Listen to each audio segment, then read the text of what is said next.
Right.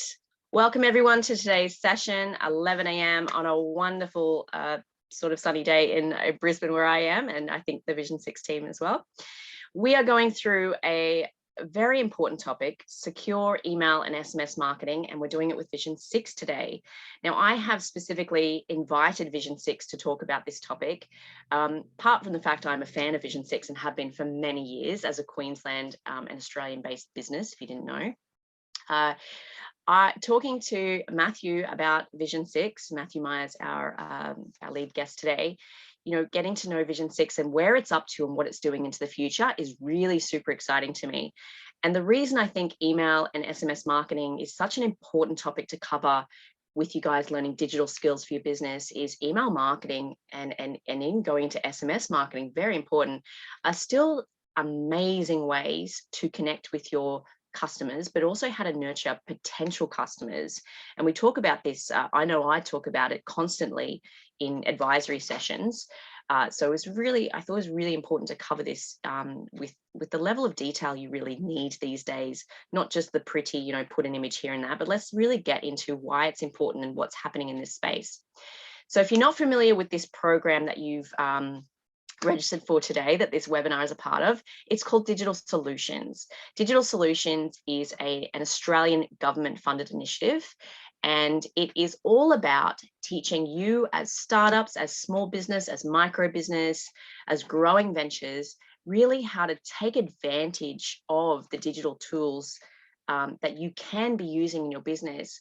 And not just that, but to make the most of them, use them the best way possible, choose the best ones possible, and be able to do it in a way that, even though setting up new programs sometimes can take a little bit of time, once they are set up, it means that you can automate a lot more and be more streamlined with your time management.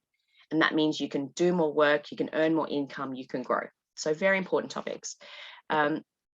This is the program, just very briefly. It's only $44. It's amazing value. Obviously, the government foots the bill for the rest, if you hadn't caught on to that. And you get in this program three one-to-one sessions of 1 hour each with an advisor, which it could be myself or it could be any of the other advisors within the program who specialize in social media, digital marketing, which we'll be talking about today. Online security and data privacy, which is another session we did this morning, website, selling online, digital software, but it can also cover other things like business strategy, how to hire people, all this. And we've got, if you're in Southeast Queensland, we've got an amazing event that I haven't quite promoted yet, but on the 3rd of May, we're doing an amazing event about how to hire your first team. And it's going to be a live event hosted in Logan. So I'll send you the details for that shortly. But you just need an ABN registered in Western Australia, Queensland or Northern Territory. You need to be a small business, which is like less than 20 employees and less than 20 million turnover. If any of you are turning over 20 million, please, come and talk to me. I'd love to know, let's do an interview. I'd love to see what you're doing in your business and how you're doing it. If you want to register, it's businessstation.link/Ronwin. That's me. If you want to have me as your first advisor, otherwise just /register. You can choose anyone you like. I won't be offended. So this is me very quickly, Ronwin Lerner. Lerner really is my last name, and I really am a trainer by trade. It's too funny to change. My email address is ronwin@businessstation.com.au. So any questions that you have following today's session, and I'll flash this at the end of the session again. I myself run small businesses. I've been working with startups for over 15 years. I keep it at 15, because I'm getting older, so it's like, let's not show my age too much.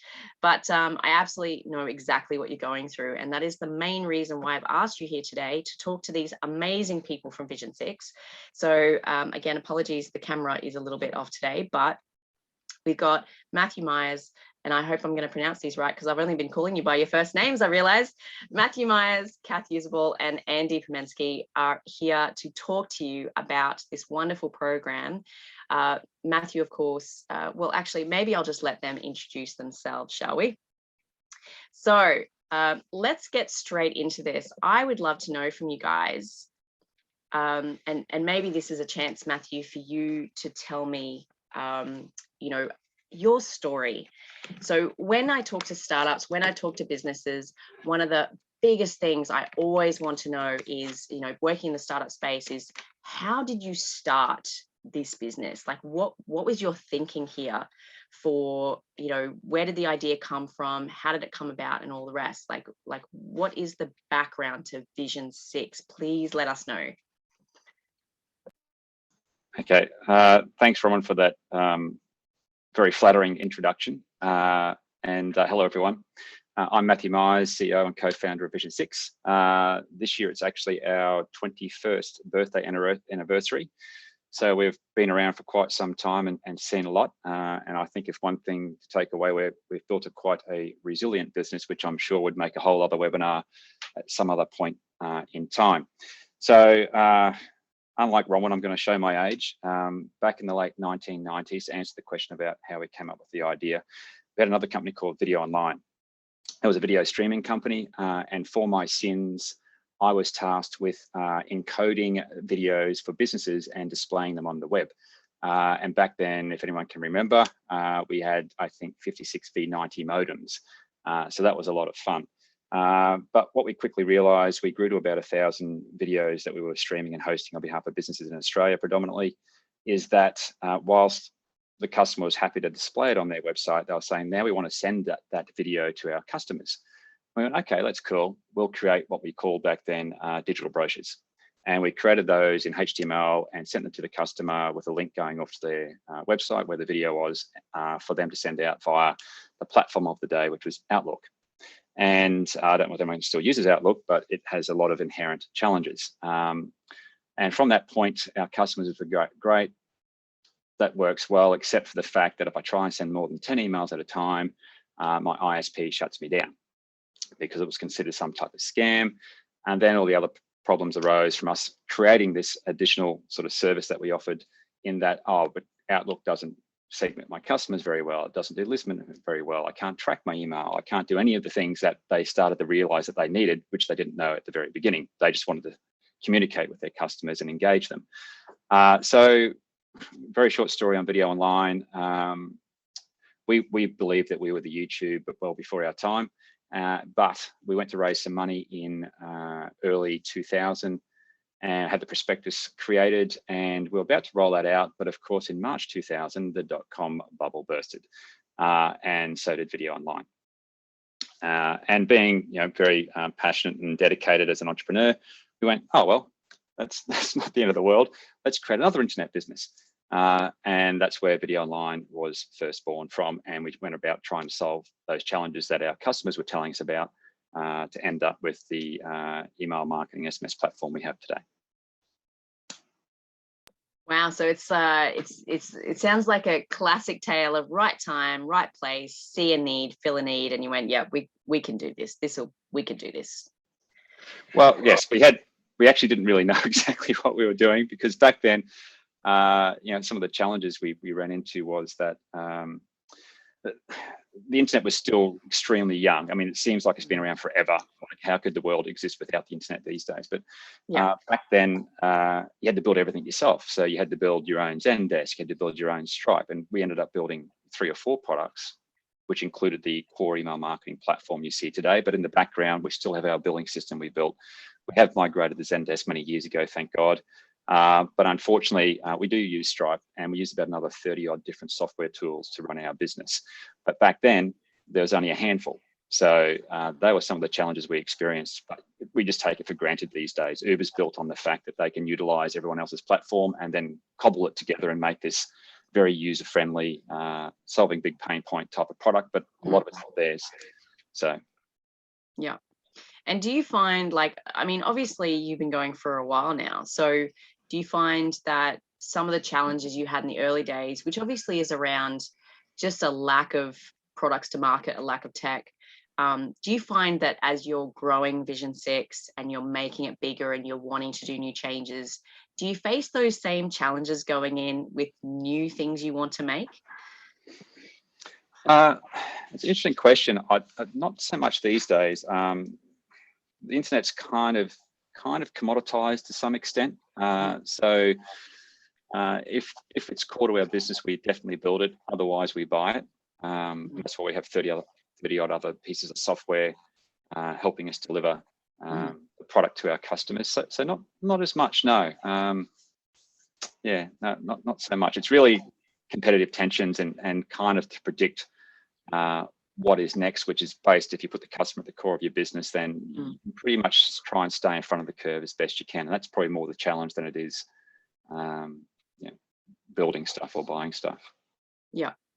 And obviously you have been going for a while. So when you say, when we think about, and obviously this could be a different whole nother hour conversation, which I won't drag you into, but if you want, unless you wanted to, but talking about building resilient businesses, we have seen a lot of programs kind of have a go and not do it. So, if there are people watching this who are going, yeah, I'm trying to make an app, I'm trying to make a program, I'm seeing, like things like funnels and landing pages are really coming to the foreground now of, and while they're good and fancy, at the same time, we don't have many Australian suppliers.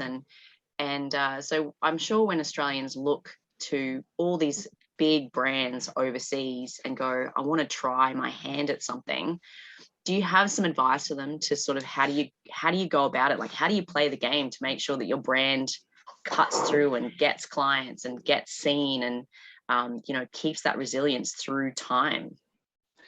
Yeah, it's a good question. A big question. Sorry. That's probably maybe longer than an hour. But look, I'll try and touch on one or two things and keep it short. I think with any business, whether it's a new tech that you're trying to deliver that you think is unique, or there's only a few on the market, or it's a commoditized product, I don't think it really matters. Yeah. Is that the journey we go on, and probably one of the reasons that we've been really resilient is that we put the customer at the very center of everything we do. And look, we don't do it well often. We have developers who go, oh no, it's easy to code it this way, so we'll just do it this way and ignore the customer, of course. And we look at it and go, hang on a minute, the customer's not going to have a clue how to use that. Yeah. But I think putting the customer at the very center, and a couple of things with that is that if you really understand who your most profitable customer is. Now, if you've been going in business for a little bit, that's obviously easy. If you haven't, you need to sort of look at other data points and go, well, look, we're solving this pain point and we'll get to that point. But if you know who your ideal customer is, whether it's the most profitable customer or otherwise, so I'm just getting a bit of feedback in my ear, then you can focus on that customer. And what that does over time, and it is a longer burn, is that if you can offer a valuable product, and that product is encapsulating both the product itself, the knowledge, and especially the service, you can differentiate yourselves on some elements if you're in a commodity play market. And the service is probably one of the bigger ones. The knowledge one I'll talk about in a moment. But if you can provide customers with good value with your product, and whether it's a singular purchase or a repeat purchase, or in our case, a subscription model, and they come to you and they get what they need, they get the value, they get a good experience, they will then likely either give you a review, hopefully it's favorable, and or refer you. And we have metrics here at Vision 6. And one of the metrics we try and gain is we want 50% of our new business from referrals. And that's not going to happen unless you provide value in your product and you wrap that in a service. Now, you can compete with anybody with the service that you have. If you provide right down to the receptionist person who picks up the phone, and in fact, they're the most important people in your organization because they're the ones that's where the traction hits the customer. You can generate, if you over time, the idea for us is 50% of our new revenue comes from referral. And then another 20% of our revenue comes from what you might call repeat business. So 70% of our new revenue is free. So if you take a think about that for a moment, you're only then buying or having to buy of your target 30% of your new revenue. But if you don't look after your customers, you don't offer value, you don't know who they are, you don't provide them good service and good value and extra knowledge, like it might be we offer a certification course for free on our website, email certification, come and get certified. It's not our product, it's an adjunct, but it's a knowledge component which helps our customers understand how to put email marketing, SMS marketing into their marketing campaigns. So we do those types of things. If you don't do that, you think about the inverse of that. If I need to buy 70 or 80% of my business, I am way behind the 8 ball. So the customer at the center of your business is probably the most important part. And the interesting thing is everyone has ideas, you come up with a product idea, or you are selling a couch or whatever it might be. You often get lost on what someone is doing when they're coming to you. Are they coming to buy a couch? Well, no, they're coming to probably have a comfortable place to sit and enjoy the company of others. Well, what does that mean generally? So you can start offering things external just to the leather couch, which makes your business stand out in front of everybody else. And if you can do that, they'll talk to somebody else about it. And before you know it, you've got this sort of long tail of referrals, and they might come back and then buy a poof of you or a leather cleaner or something. So that's the way we kind of view it here. And if you can get to that point, that's the magic numbers. Then you'll have a high growth business that's highly profitable.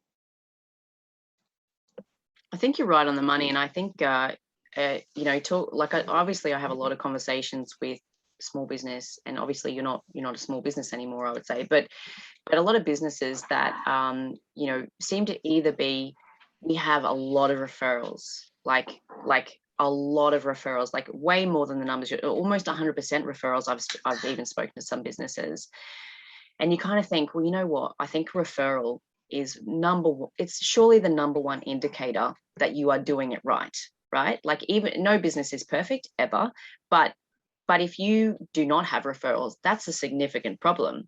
But on the other side, Grant, what you're saying is you are aiming for a certain percentage to have a balance. So you've got growth, but you've also got repeat customers, and a good indicator that your customer service and your customer centric approach is really on key. But likewise, you know, you can kind of suffer from only referrals, can't you? If you really just kind of, like, I almost think it's almost a little bit lazy. If you've got 100% referrals, it's like, well, what happens if something happens and suddenly you've got nothing else in the pipeline? Like, marketing should probably always be a little bit balanced, shouldn't it? Yeah, that's a good point. And I think it comes down a bit to the goals that you have for your business. If you've got, I want to grow by 20% this year, or pick a number, you'll probably have a guide, if you've already been in business for a little while, how much money and revenue new that you're getting already from your referral. And then you go, okay, I need to go and put this much money into marketing. So the other things I'm talking about with the referrals, it's probably less marketing. It's a lot more to do with the interaction that you have with your customer pre and post sale, insofar as the email that you might send after they've bought something a week later and saying, oh, hi, Rowan, just checking in to see how the product's going. You've got any questions? And by the way, here's a link to an article that you might find really interesting. And that's it. And that could be the end of the conversation, but you get that. And consciously or subconsciously, you'll probably go, wow, I don't get that a lot. That's really nice of somebody to reach out. And that's the beginning of that, at the very basic level of building that referral network. I think you're absolutely right. And I think it's, I think the art of the follow-up, either for pre-sale or post-sale, is equally important, because I think that's the number one complaint I hear about digital products, which is, you know, either I can't figure out how to use it, and doesn't seem to be anyone to help me with it, or there's, you know, something's gone wrong with it, and again, I can't find anyone to help me with it. Like, I had one person, I won't say the program, but a conversation I had yesterday or the day before. This person was well into this program. They'd spent hours setting it up, doing everything right, following all their videos, and then it just was broken. It just wasn't working. And this was something they paid a bit of money for too, so it wasn't a free program. And when they reached out to get support, get help, you know, it's an offshore company. It's probably on a different time zone. If they had support, it probably was outsourced support, and they were getting the runaround. And in the end, they just couldn't get anybody to fix the problem. It just kept bouncing around. And the conversation goes a bit like, you know, I've spent all this time setting it up. What do you think? Should I keep going with it? And my answer to them is always like, if it's broken on day one, like how good a program do you think it is? And some of the conversations we have with startups around pricing, we always say, you know, startups always underprice themselves, and a lot of programs and services underprice themselves. But you absolutely, I think you can get the other end of the market, can't you? Where you use a program or a service or product, and they've upped the price so much to kind of give it this idea of value, but then you get in there and there's no customer service, there's no follow-up. You don't really even know how secure the program is. You know, they're a bit cagey on all these other things. And I think you've hit the nail on the head. I'm so happy to hear you say that when you're customer centric in what you do, which is really how we should be running our businesses, the support is there, isn't it? And when you build your product and when you improve on your product, it's with the customer in mind. So exactly what you're saying about your techies, your developers, and you go back to them and go, oh no, like someone has to use this at the end. So absolutely, I'm just so excited to hear you talk about that and hear that you do really dedicate the follow-up and the client care. So do you think, I mean, if you think about your growth from, you know, the video thing all the way to today, over the many years that you've been doing this, would you say it's that, or is there other ingredients you find have been really catalysts for growth? Like, were there any big contracts or marketing campaigns or, you know, stakeholders or partners? Was, you know, what sort of things along the way have you really gone, wow, that went really well, and that's really popped us up to the next level there? What are the other things you think have kind of helped you along the way?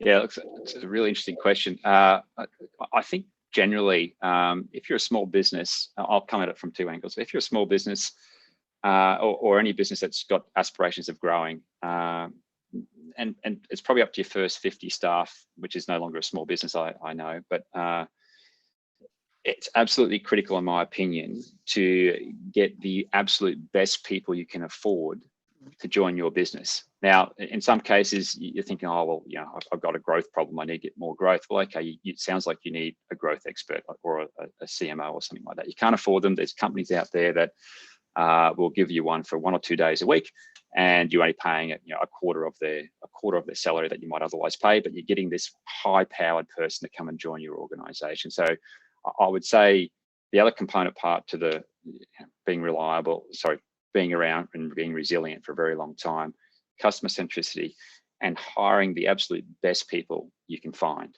And if you can do that, they'll be drivers. They won't be passengers. They'll join your organization, and you won't have to worry about what they're doing because they know what they're doing, and they'll be telling you what they're doing, and you'll be nodding.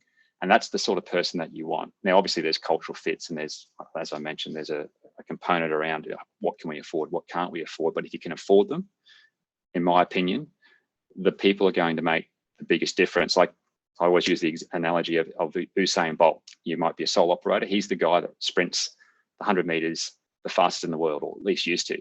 But he had a team of about 20 people sitting behind him. And they're the best of the best physio, the best strength coach, the best nutritionist, the best masseuse, and his support network around him. So in my opinion, it's finding the absolute best people you can and getting them on the bus, and then you can drive it anywhere you want.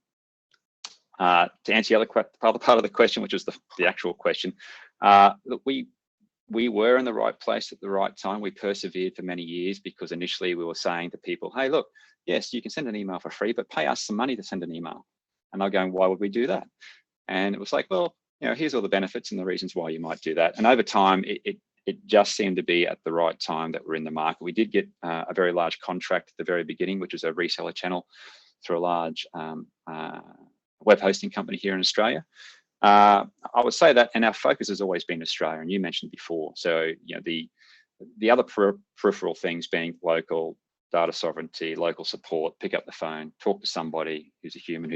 I'm looking at them right now. Actually, if you could see my video, I'm looking at my door there at the people sitting there talking to customers. So that's I think sort of not specifically answering the question, because there wasn't a single thing that actually occurred. It was more of a mix of things, I'd say. You just touching on that. Obviously, I titled today "Secure Email and SMS." Can you expand on that whole data sovereignty and what that means for Vision 6 and how you're going with that? Yeah, it's an interesting one. Thankfully, we've had a CTO in our company for, I think he's been here 18 years actually, and he is a nightmare to deal with because he won't let you do anything. You have to be VPN'd. You've got to have 17 layers of security just to log into the browser here at the company. And the first day, if you're a new employee, he sits you down for an hour of security, which I would liken to going to the dentist. But the reason that's kind of critical, and thankfully we do have this person, Peter won't mind me saying this, is that being secure these days, I'm not sure whether it's a result of the pandemic, everyone's navel gazing, looking at, you know, within borders or what it might be, but even the ads on TV, I'm seeing a proliferation of NordVPNs and McAfee, all the different types of security things. So even our customers, which you wouldn't expect because we we serve the very small business right through to very large business. But at the end of the day, they're still trying to do the same jobs, whether it's getting more attendees or selling more things or getting more subscribers. But even the small businesses are asking, so where's my data stored? And what's your security protocols? They don't necessarily often know why they're asking that, but they know they need to ask it. And we're saying, well, look, your data's stored here in Australia. We're ISO 27001 compliant. And at the bigger end of town, that's where the conversation often stops, because once they understand that we're ISO 27001, they go, okay, great. You don't need to fill in our info security 300 word or 300 question document. We're happy to just continue with you guys. So it's something that's really important. The government, I think, has just announced $9 billion of spending over the next decade on improving data security and privacy in Australia, which is a large amount of money. And they've spent some before, but they're only increasing the attention and visibility over making everything a lot more secure. There's GDPR, which is over in Europe, it came out a few years ago. There's a whole bunch of other legislative pieces that if someone's on your contact database who's not from Australia or is from Australia, there's lots of compliance legislation that now applies to that, and there's only going to be more. And our job as Vision 6 is to make that seamless for you so you don't have to worry about it. You can come and use our platform, and we give you the tools to make sure that you won't fall foul of whatever's going on in the market. And that's one of our jobs. So it's just a very interesting landscape. It's no longer just the big end of town that's requesting. It's the small business that's coming through our door as well. Yeah, and I would say we just did a whole hour of that before this one on cybersecurity for small business, and just the I think that research shows it was over 3 billion, or was it 33? I've forgotten the number already. 3 or 33 billion. It's a lot. Like once you get past billion, I think lost out of the Australian economy, you're kind of talking big numbers. Matthew, thank you so much for telling us. Is this just all that, peeling back the layers of Vision 6 and how you did it and what you were doing? It's amazing. Thank you so much for sharing that. I think I'm conscious that we definitely want to dive into the actual program, the email marketing, what are the trends and all the rest. Do you have any final comments you want to give to startups and small business out there, or anything else you want to tell us about the Vision 6 journey that you haven't already mentioned? Oh, look, I could talk for a very long time, which I won't. So I'll just leave you with those two key points. I think if your business, you can reframe your business and just think about the customer every day. That will help you think less about not so much the product, but how you're going to then solve the problems and needs and pains of a customer. NPS, Net Promoter Score, is a good way to start measuring those things by doing customer surveys. And probably the biggest thing to do is to talk to your customers, and not just about the product. Ask them about their business and what their pain points are and what their needs are, and you'll be amazed at what comes back at you. And you even ask, well, what could we do better?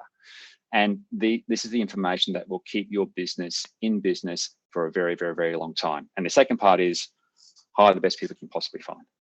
And with that, thank you so much, Bronwyn. It's been a pleasure, and I hope some people got something out of that. And I will hand it back over to yourself. Yeah, that's amazing, Matthew. Thank you. So that was, just to be clear, guys, that was Matthew Myers, co-founder, CEO of Vision 6. Thank you so much for joining us. And I think I'm going to open up the conversation and maybe drag Kath into it, because I really want to talk about marketing and what is happening with marketing these days. What, especially, diving into a little bit of, what is email marketing these days? Like, how does it fit with marketing? And I notice you guys are also doing SMS marketing, which I notice a lot of businesses are not taking advantage of yet. So, Kath, from your perspective, you are a marketing professional working at Vision 6. What is the effectiveness of email in the whole digital marketing landscape at this point? What do you think? Yes, well, hello everyone. I'm Kath. I'm the head of marketing at Vision 6. First of all, Bronwyn, thank you for having us on today. It was really actually great listening to Matt. He doesn't really often talk to us in that way, but just reliving the history of the company is great. So well done, Matt. So to get back to your question, email has been around for so long, and for a good reason. 81% of SMBs say that they heavily rely on email for customer acquisition, and of course. Sorry, Kath, I'm just going to interrupt you for a sec. It sounds like your microphone is very far away from you. Do you think you could just lean in a little closer? It's very soft for us. Yeah, that's a bit better. Thank you. Amazing. All good. Yes, I was saying, of course, email and SMS is well integrated into our own strategy. So today, email marketing is still one of the most successful channels in terms of ROI or return on investment, meaning we see an average of 4,200% ROI, meaning every $1 spent on email marketing, you receive $42 in return. So when you integrate your digital marketing strategy with email and SMS, you'll be able to have a more holistic approach when you run lead generation campaigns through other channels like Facebook and Google Ads. Email essentially, and SMS as well, gives you a platform to talk to customers, cross-sell, and create that loyal customer base. So now, to your point in what's happening in the email marketing space is now how you can make a greater impact with email and SMS marketing is through lead nurturing. So turning those leads or prospects that aren't quite ready to buy yet to paying customers over time. So what we see in our internal campaigns, our nurture emails get about 4 times to 10 times higher response or conversion rates when compared to standalone email blasts, because these people have recently engaged with you. So they're most likely to want to hear from you again. So what is an email nurture strategy? So an email nurture strategy isn't about going in hard and asking your customers to buy your products and services from the get-go. And this is what Matt was discussing to begin with, and I just want to reiterate it again, is email nurture is making sure you're consistently adding value to your customers, and that's your key to success. It's about relationship building, education, and providing content that they need by asking your customers to question, like, what are their pain points? And then being the answer to those questions.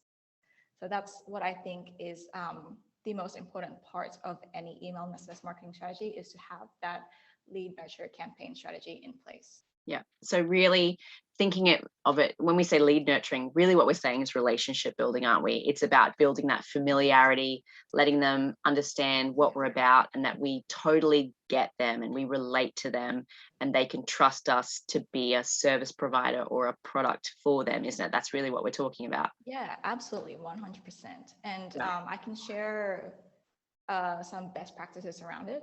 Mm-hmm.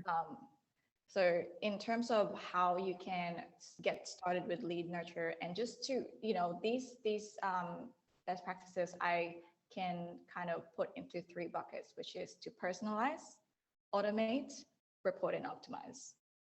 And that's something that you can implement in any of your campaigns, especially with email and SMS marketing. So I wanted to go through the first point, which is to personalize. So I like to quote Eric Harbison, who is another marketing leader and instructor. So he said, if social media is the cocktail party, email marketing is the meetup for coffee. So it's the original one-to-one channel. So personalized emails delivers 6 times higher transaction rates. And I love getting personalized emails because I feel like the brand cares about me, or at least made the effort to research and segment their mailing list. So I'm not getting a generic email. Kath, just to clarify, when you say a personalized email, we're really talking about making sure our email program allows us to insert their first name in a field, doesn't it? And really making sure that we can, like you said, segmentation. So making sure that you send an email that's for a specific part of your audience or for a specific audience, not just, hey, everybody. That's really what we're talking about by personalization, isn't it? Yeah, absolutely. And personalization these days goes beyond the hi Bronwyn, hi first name.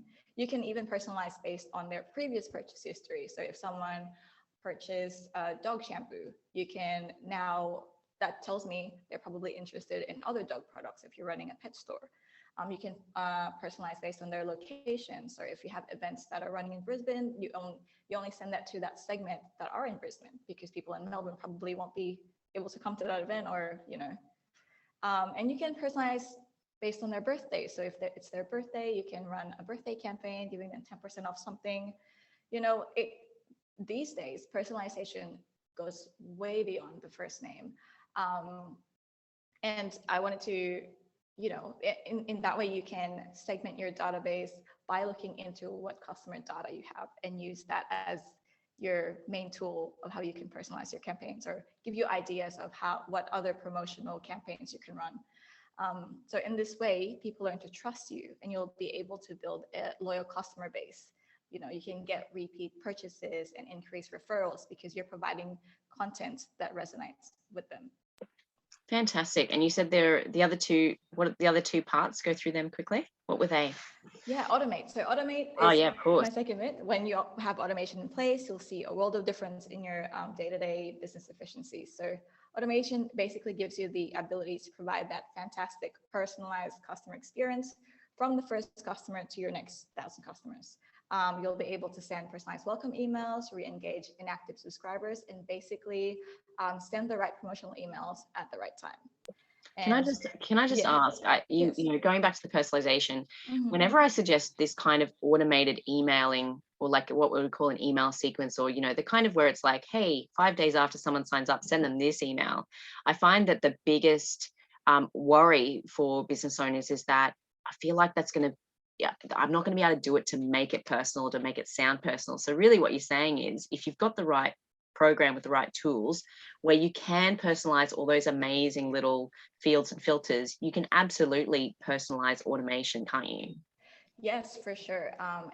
The Vision 6 platform is very robust, and Andy will be able to show you how you can actually do that with Vision 6. But even if you don't go with us, just make sure that the ESP or email service provider that you are using enables you to actually personalize the automation or customer journeys at scale. So that way you'll be able to see a better return, a better response rate, better conversion rates to whatever email campaign you're running. And what was the third element? So we've got personalization, automation, and number three? Number three is, I'm sure any marketer would agree with me, it's very important, report and optimize. Yeah, so what are the kind of metrics that we should be looking at with, our email? Obviously different campaigns will have different goals. The go-to metrics are open and click-through rate, but there's actually more to that. You can look at the bounce rate, which will tell you might need to clean your list, or your list growth rate will help you get an insight if you need to tweak or optimize your lead generation campaign. What's interesting was we actually have an email metrics cheat sheet. So if you email me, kath@vision6.com.au after this webinar, I can send you a copy. So it basically outlines all of the top metrics that you can track for your business when you're running email campaigns. So obviously one of the most important ones, and the bottom line, is your ROI. So how's your overall strategy going? And that comes into part. You need an email service provider that talks to your other tools and platforms that you use. So whether you use Shopify, Eventbrite, Google Analytics, Facebook ads, Google ads, having all of these integrated together will give you a better understanding of where you need to invest your time, where you need to invest your money, and how you can optimize as needed. That's fantastic. I'm just getting conscious of time. We had a bit of a delay to start, and obviously Matt talks a lot, I talk a lot, you know what I mean? So we're in trouble now. So bless us, that's it, is that when you're passionate about something, it's like, tell me more. Yes, so absolutely. there was a couple of things, obviously, I did want you to also talk about today, which is kind of like, what kind of traction, what kind of results do you see? Like, what are some of the feedback you get from clients?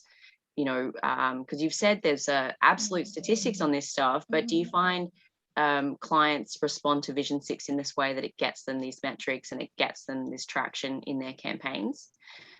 I'll answer the second part first in terms of metrics. So in terms of typical results, it's different for various business types. So we actually made a handy email metrics tracking tool, which is just free on our website. You don't have to sign up or anything. It's just under our resources. You can compare and benchmark how you're doing against others in your industry, or just to see how other industries are performing in terms of their open rates, click-through rates, best time to send, average click-through rates per day, and what email clients their customers are using. So to me, it's very handy, because obviously we're in the B2B SaaS space. But to answer the first part of your question, what customers see and the feedback that we usually get is that they let us know that the automation and the robust features that Vision 6 has really helped simplify and streamline their business, their day-to-day workflow, their campaign workflow, because they can do everything under one platform. And the other part to that as well is something that Matt touched on, is our customer support team is very local. So you can pick up the phone or email us or chat us, and someone will respond to you, obviously in real time. You can talk to an actual human being, and we can help get you set up or help Yeah. with whatever you need? I think that was the next question I was going to ask. We obviously talked about that, like, you know, and you're talking about a lot of things that people would never have done before. So knowing that you have a local team that they can be like, all right, I've been told I need to do this.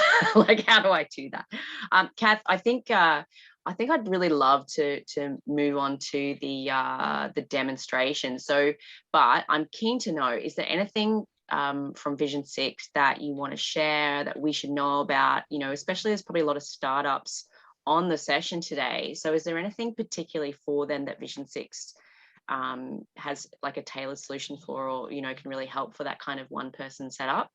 Yeah, absolutely. So we have 2 programs that I think will be beneficial to the audience that we have today. So we have Vision 6 for startups, wherein we offer 50% off eligible startups, 50% off their product use for 12 months, which is obviously a great help. It cuts your overhead costs to, well, for email marketing anyway, by half. And then we also have the Quick Start program, where for a once-off fee, we will set up your account, we'll set up your automations and integrations, whatever tools you're using, and you'll get a personalized training session, as well as custom email templates that you can use. So you can get, you know, get started as quick as you can. Yeah, it kind of says it in the name, doesn't it? Yeah. And I have to say, like, you know, that's the one thing I really suffered. I suffered a lot in when I was getting my own businesses started, and I see it in startups all the time. Is we try to do things so cheaply, and we kind of forget that time is money. It's not just cash is money, but time is money. And sometimes, you know, I had this conversation even with someone a couple of days ago that they were like, look, should I learn my bookkeeping program, which I'm really struggling with, or should I, you know, what should I do? And I said, look, if you get a bookkeeper in for $40 a month, you know, just an hour, because you don't have much transaction, just an hour, get in the professional to do it for you and watch what they do and see what's happening and learn as they do it. Because that 1 hour a month for $40 or whatever it is for a bookkeeper, and I know this is not the same, but to watch someone do it and see how it's done right saves you so many hours, and then you can see and observe and learn as you go, rather than sitting there trying to work it out, which will take forever, isn't it? Like, it just makes total sense. Now this is probably a question for maybe you or Andy, whoever would prefer to answer this. Obviously, and I'm gonna say that I've seen the new video campaign that is going to come out later. So this is probably a very pertinent question at this point.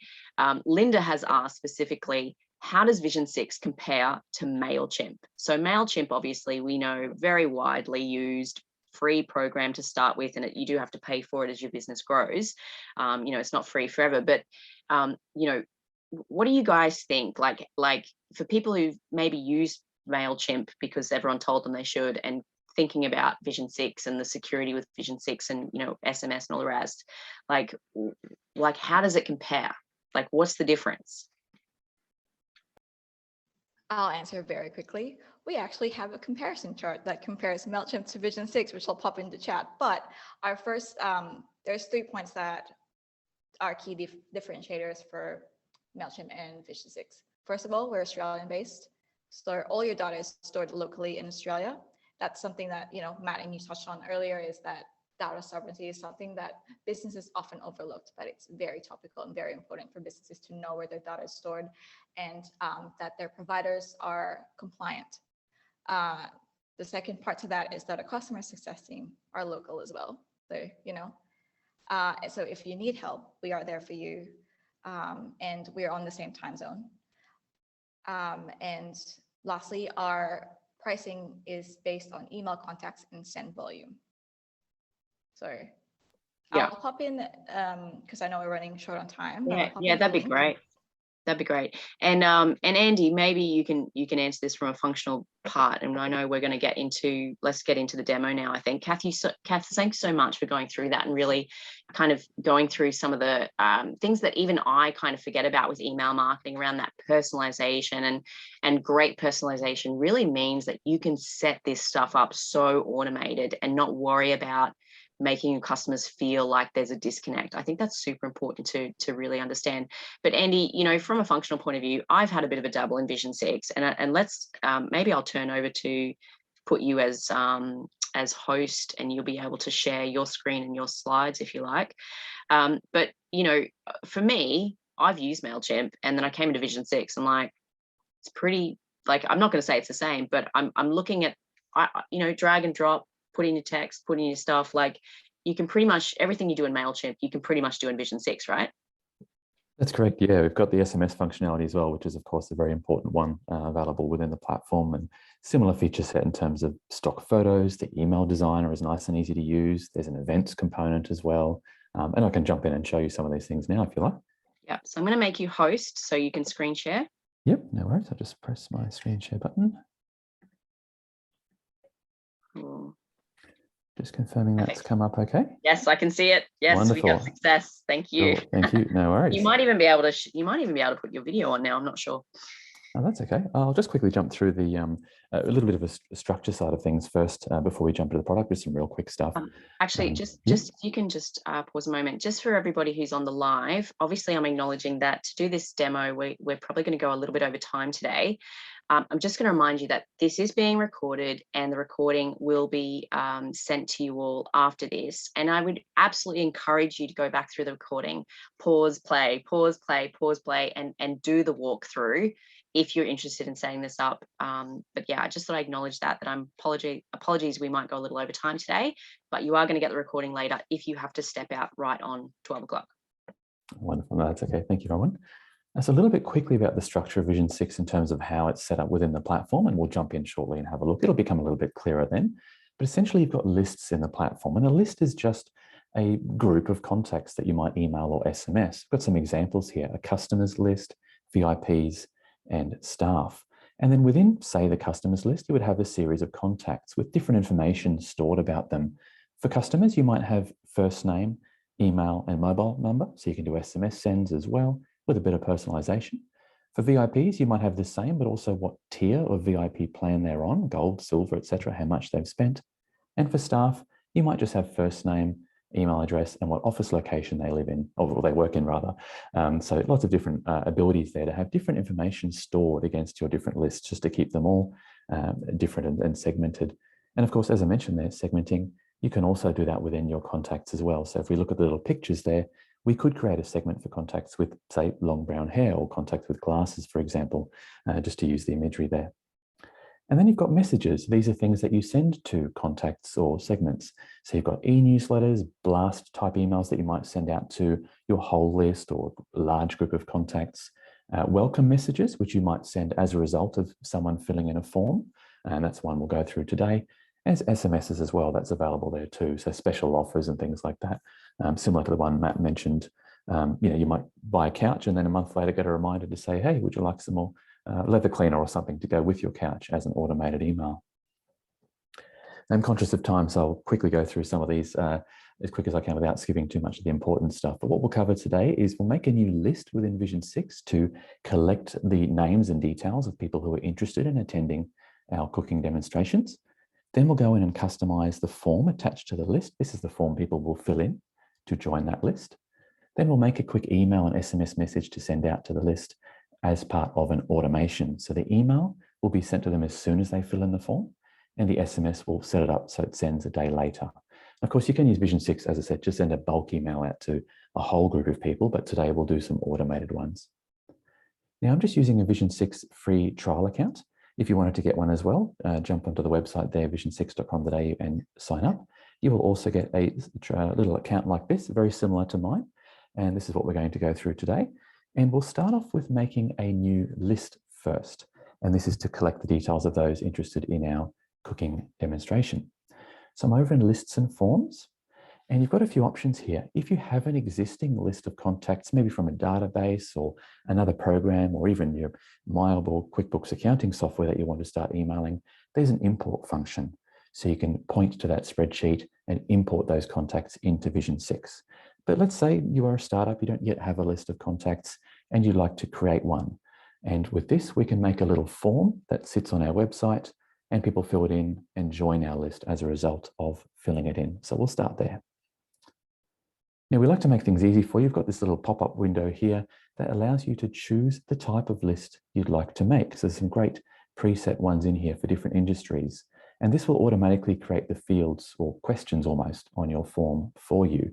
But for today, I'm going to just use this newsletter subscribers one here, because out of the box, that one will give you first name and email.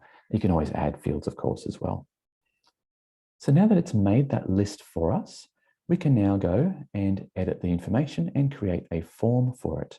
So this is the list here. Now, these types of forms, normally you'd put these onto your website. People can then fill them in and join your list. And there's a little button here where you can get the special code to place this onto your website. But because we're going to be SMSing some people, it would be great to also get their mobile phone number. So I'm going to press over here and add a new field. And again, we give you heaps of examples of pre-made ones here. I'm just going to choose mobile phone and add it to our form as a new question. There we go. Now, as you can see, it's not currently compulsory or mandatory. There's no little star next to it, but I can make it mandatory if I want to. And we can also go through and do things like rearrange the order of the questions, change the way the form looks. I'm quickly going to go in and adjust the colors to match our branding and that type of thing there as well. And of course, you can always add more fields to the form as well. So if there's different types of questions you want to ask, maybe you're building a NPS survey or something like that that Matt mentioned, you can easily go and do that as well. I'll just also go into the little text area here and pop in some text. And we've got this little toolbar that appears. So you can do things like adjust the colors and formatting just to keep it all on brand. So it looks like the rest of your brand, which is always very important as well, to keep that consistent look through what you create from a marketing point of view. But down the end here, I've got the ability to add an image. Now, apologies for these delicious photos here. I know it is right on lunchtime.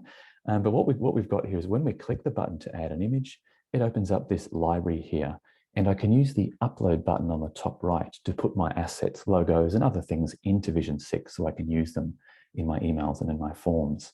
There's a stock photo integration in here as well, which we'll come through and we'll have a look at shortly. But I've got a little folder created here for my logos. So I'm just going to go and insert my logo onto this form. So again, it's all about the branding. There we go. Excellent. And of course, if I want to, I can change the text here to say, fill in this form to join our cooking class, something like that. So that's all possible there as well. Last of all, I'm just going to rename it. It is called Newsletter Subscribers Basic, which was the name of the one I chose. I'll just quickly give that a rename to Cooking Class Contacts and then save that. So that form is now good to go. If I want to place it on my website for people to fill it in and subscribe to a newsletter, or in this case, attend our cooking class demonstration, we've got some special code here to place it on our website. But we do also give you a direct link to the form as well, which is great if you would like to share this on social media or just put it on Facebook or something like that. You don't need to have a website necessarily. And when the person visits this form link, it just opens up in a new browser window here, and then we can go and fill it in. Andy, I just wanted to ask, keep going, but Yeah.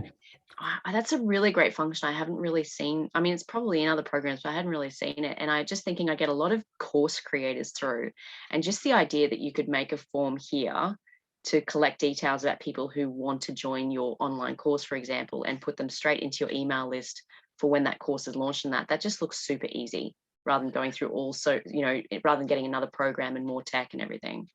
That's right, yeah. And one of the other things, of course, you've got the option on the right there to add more fields. So you could make a field for what course you're interested in with little tick boxes, and they can tick the ones they want, or would you prefer in-person or webinar? And all these extra little data points you're using are basically helping you segment your list. So when you do run course 2 and it's an online course, you can easily find the people who are interested in that and send them an email or SMS to say it's launched. Excellent. So I've just gone in and filled in that form, and you'll see now when I come into contacts, it's now created a new entry with my information there. So I'm now instantly on the list, and I can now be emailed or SMS'd or have an automation set up to go to me. So it's as easy as that to start collecting your contacts. Now, of course, if you did import your contacts from a spreadsheet, they will be here as well. I feel like it's important to note at this point, guys, watching this, that you have to have people express permission to add them to these lists. Yeah, so you can't go and grab a list from a chamber directory or something like that and throw them in, right? So this is why making these little forms and that is super, super important. That's correct. Yes. So it's a very bad idea to purchase lists and rent lists, because generally at the end of the day, no one really wants to receive emails from random people out of the blue. You have to sign up to things, and that's why these subscription forms are a great idea. You can also put little notes on the subscription form or tick boxes that say, yes, I'd like to receive information, or by filling this in, you will receive 1 email a month for the next 6 months, or whatever kind of text you like to put around that. So you've covered yourself in that regard. Yep. I'm just going to, one more question. We have a question from Linda who says, does this form replace Gravity Forms? Yes, you can place that form onto your website, definitely. And we also have a WordPress plugin. I believe Gravity Forms is a WordPress plugin for forms and that kind of thing. But Vision 6 has a WordPress plugin as well. So you could place this form straight onto your website to essentially replace Gravity Forms, definitely. Excellent, nice and easy. Excellent. So that's the list created and the form as well attached to it.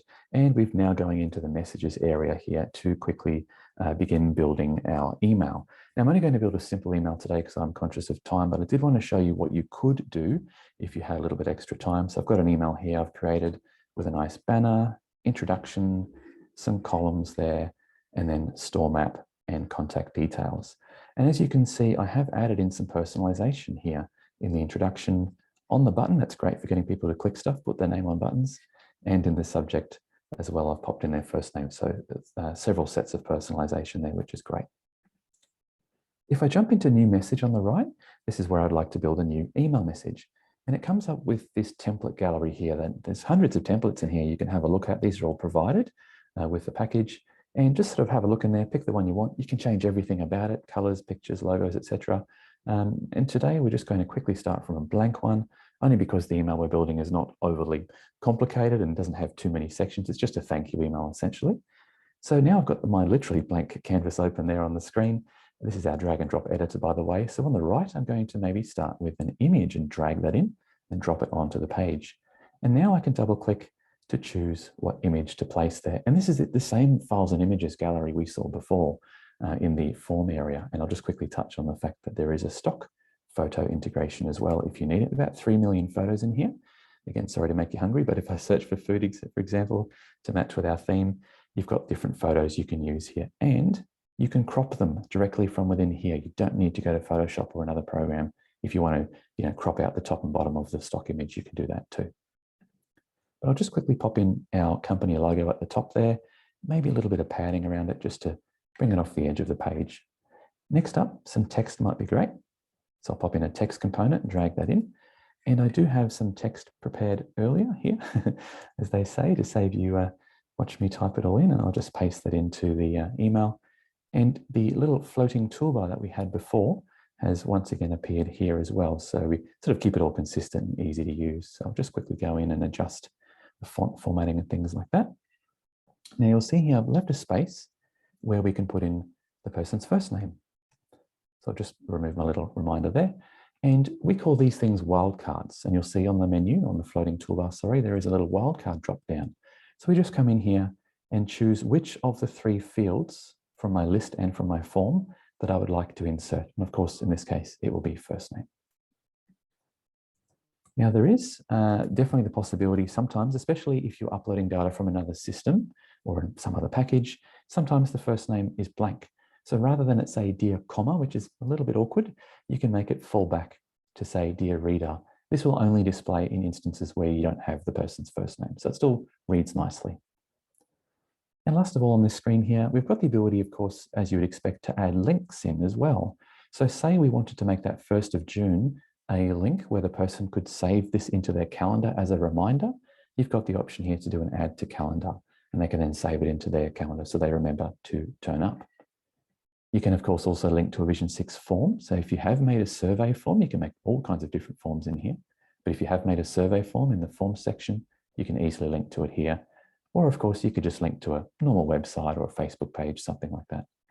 Andy, I'm going to say like the fallback and the adding calendars and that, I haven't seen that in other email programs I've been using. Is that because I've been ignoring them? Or if you guys, going back to that customer centric thing, you're like, okay, people want this, people want that. And you've just kind of, yep, we're just going to add that in.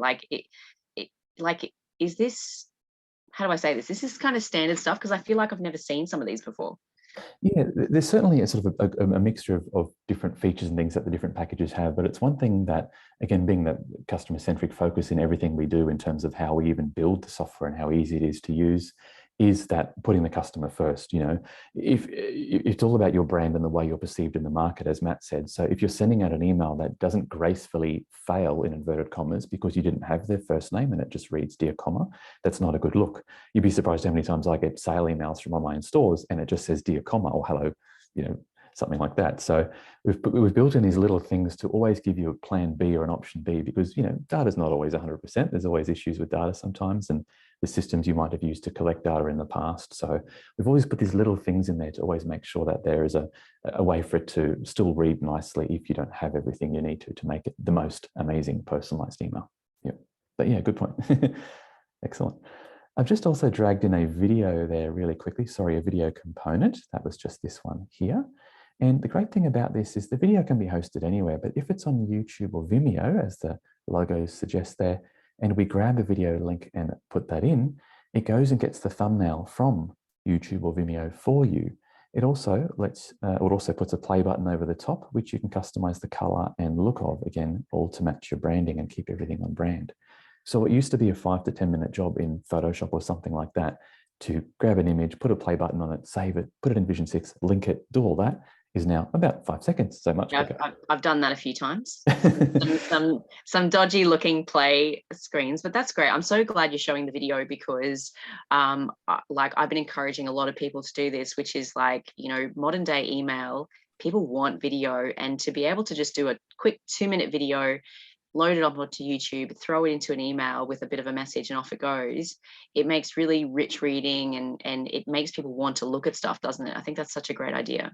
That's right. And particularly if you've got something that isn't maybe the easiest to use, or you just want to sort of help people with their new couch, for example, how to clean it properly, you could have an automated nurture that goes out, well, 3 days after the couch has been delivered, or maybe on the day of delivery, a little YouTube tutorial video link goes out that shows you how to install the couch, how to put the feet on, and all the other different bits and pieces. So yep, why not make that a video? It's great. So I've just created my email there really quickly. Of course, you can do a lot more, as you saw from the example, but I will just briefly save that now, and we can put in some information. So we'll go cooking class confirmation, because it says thank you for attending, or thank you for booking, and a subject as well. Why don't we put in their first name? Thanks for your registration, first name. So down the end, I can do that with the little plus button. There we go. Now the subject will say, thanks for your registration, Andy, for example. That's the email. Just quickly, we'll also go in and make a new SMS message as well. I've got the text prepared before, just again, save a little bit of time. And we can also pop in the first name there at the start. So again, little plus button here to insert things like the first name. Oops. So I didn't have my...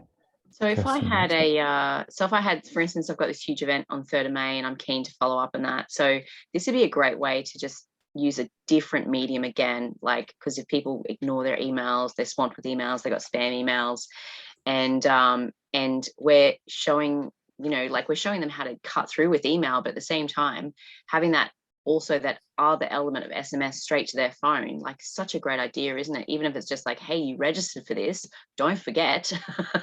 Like, don't exactly right. Come. Yeah, and you can also use it for surveys and things during your event. So if you know that the second guest speaker finishes at 12, just before the lunch session, why not send an SMS survey out to all your attendees at 12:05 to say, hey, rate the guest speaker, what did you think? Or would you like to receive the slides from this presenter? You can do all that kind of stuff by just setting up time-based nurtures and automations as well. That's right. Just going to quickly give my SMS a name, reminder SMS. And that's now steps 1 to 3 completed. We've made our new list, customized the form, built an email and an SMS. And of course, as I said, with Vision 6, you can, if you want to, send out blast emails to a whole list. But today we're just looking at automations. So speaking of which, I'm going to create 2 automations. One, which will send that thank you for registering email as soon as someone fills in that subscribe form. And the second one I'll do is an SMS to say, again, yeah, thanks for registering. Here's a link to the map where you can find the venue, and we'll do that 1 day later. I just realized I was testing earlier today and have them here, so I'm just going to remove those and create them again. So new automation here on the right-hand side. You can do all kinds of different ones. You can do event reminders.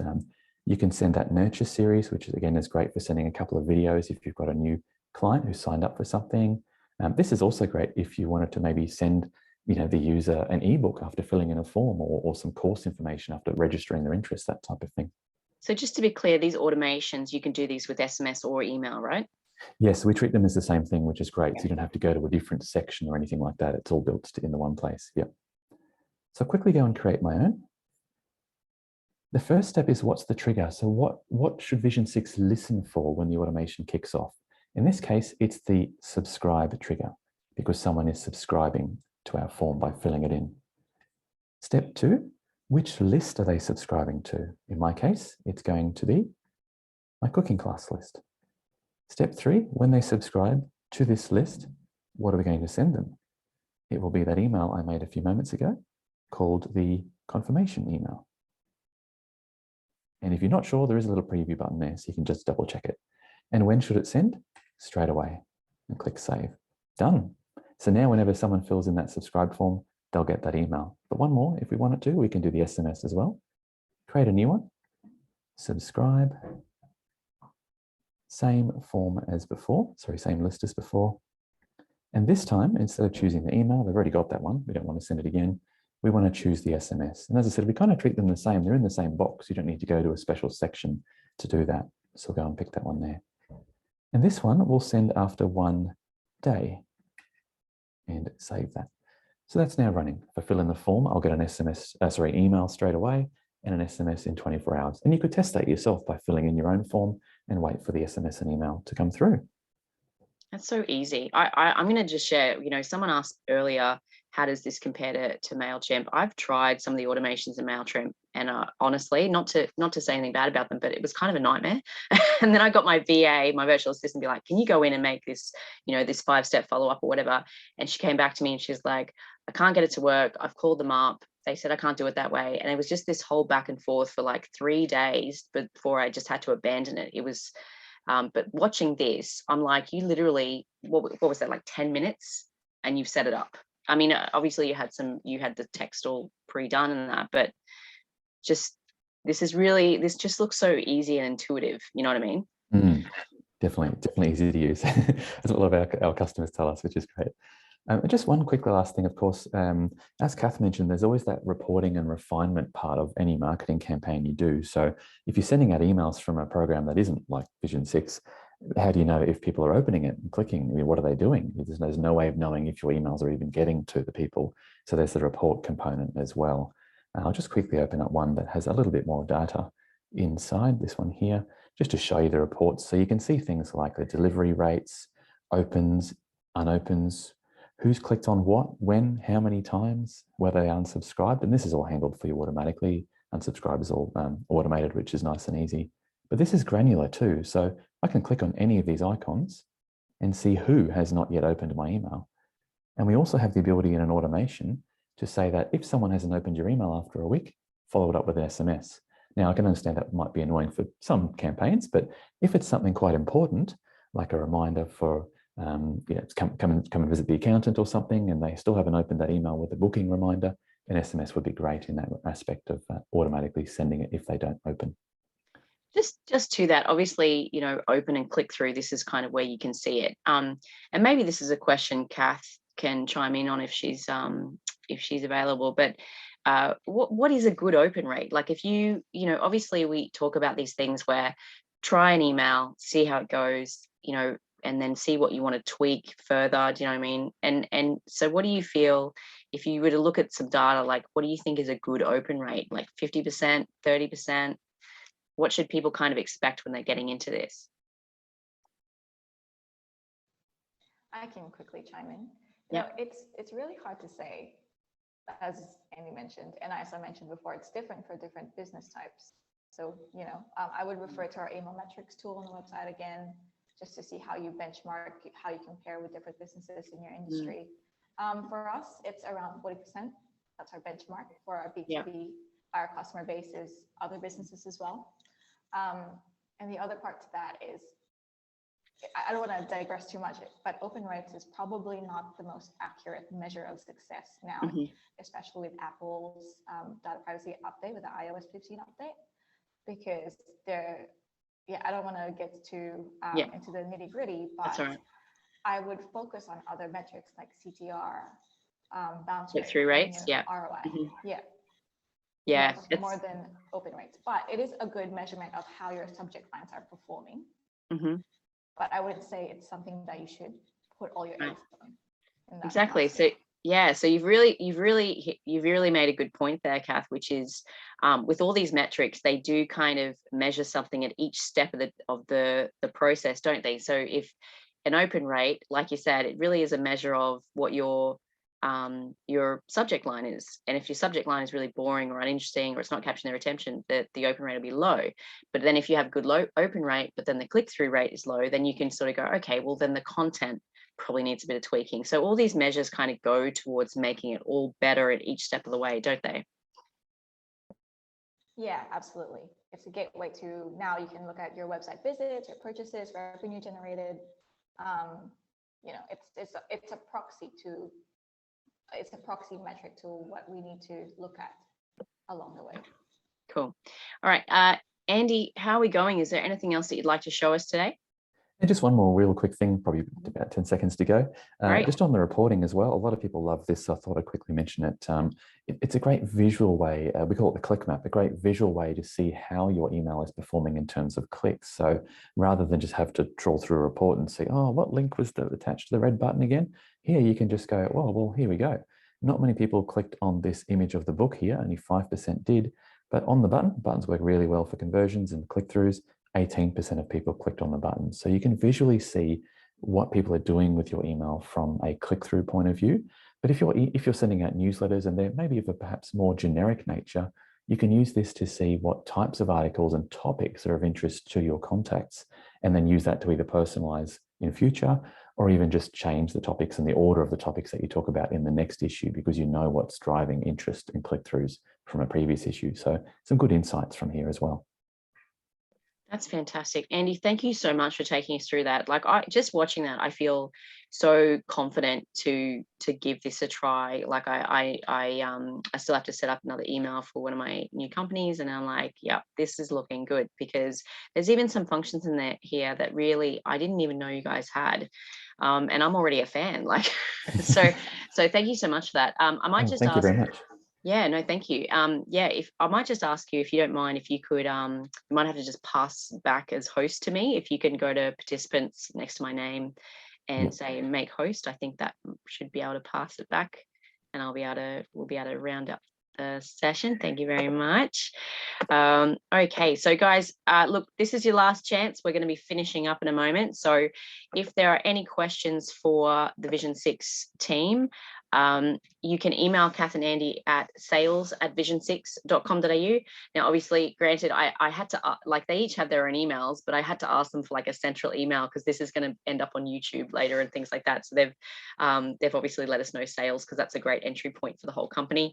And if you have questions for me, or if you want to go through me, ronwen@businessstation.com.au.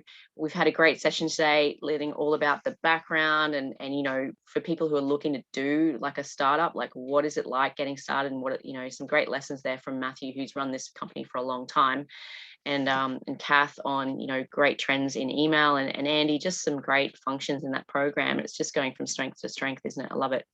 All right, any final questions for the webinar today? Anybody on the live still any questions? Just give it a moment. Then again, I think I just want to thank you guys for coming in today, Andy, Kath, and of course Matthew, who's had to step out. I do apologise to everyone that we've gone grossly over time, because Matt and I chatted far too long, clearly. I'm sorry for that. Do watch back the recording, come through here, have a go. We do have one question coming through. Oh yeah, no worries. And yeah, thank you so much everyone for joining us today. And just a reminder, this is part of Digital Solutions. If you know, you can keep coming to these great, you know, learning sessions, but of course, if you want the one-to-one advice, please sign up and pay the $44. You won't regret it. It's just such a great program. Yeah, thanks for everyone for today. I'm going to end the session there. Email us if you got more questions. Otherwise, get on with your lunch and the rest of the day, and we'll catch up with you in the next one. Thank you so much for everything. Thank you again, Kath and Andy. Thank you. Have a great day.